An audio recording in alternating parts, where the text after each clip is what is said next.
प्रभु भोग का फल प्रेरक कहानी।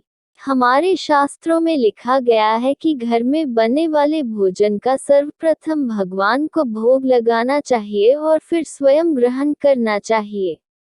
ऐसा क्यों करना चाहिए और इसी के महत्व को बताती हुई ये लघु कथा प्रभु भोग का फल है। एक सेठ जी बड़े कंजूस थे। एक दिन दुकान पर बेटे को बैठा दिया और बोले कि बिना पैसा लिए किसी को कुछ मत देना, मैं अभी आया। अकस्मात एक संत आए जो अलग अलग जगह से एक समय की भोजन सामग्री लेते थे। लड़के से कहा, बेटा जरा नमक दे दो। लड़के ने संत को डिब्बा खोलकर एक चम्मच नमक दिया। सेठ जी आए तो देखा कि एक डिब्बा खुला पड़ा था। सेठ जी ने कहा, क्या बेचा बेटा?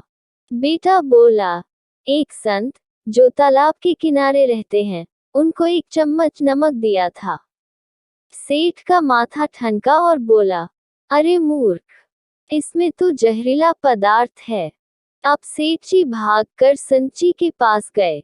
संत जी भगवान के भोग लगाकर थाली लिए भोजन करने बैठे ही थे कि सेठ जी दूर से ही बोले, महाराज जी रुकिए, आप जो नमक लाए थे वो जहरीला पदार्थ था, आप भोजन नहीं करें। संत जी बोले, भाई हम तो प्रसाद लेंगे ही, क्योंकि भोग लगा दिया है और भोग लगा भोजन छोड़ नहीं सकते।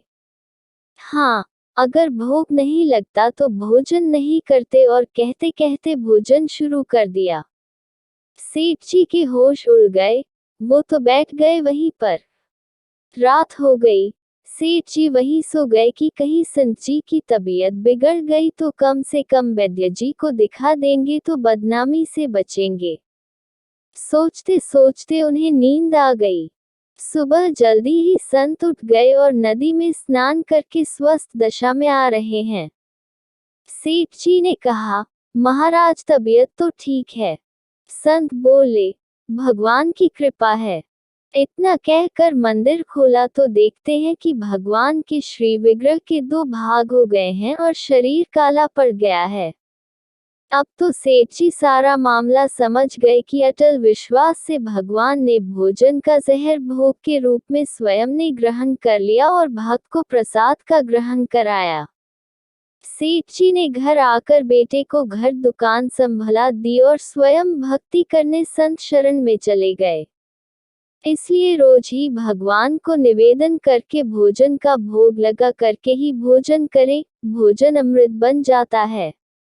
अतः आज से ही यह नियम ले कि भोजन बिना भोग लगाए नहीं करेंगे।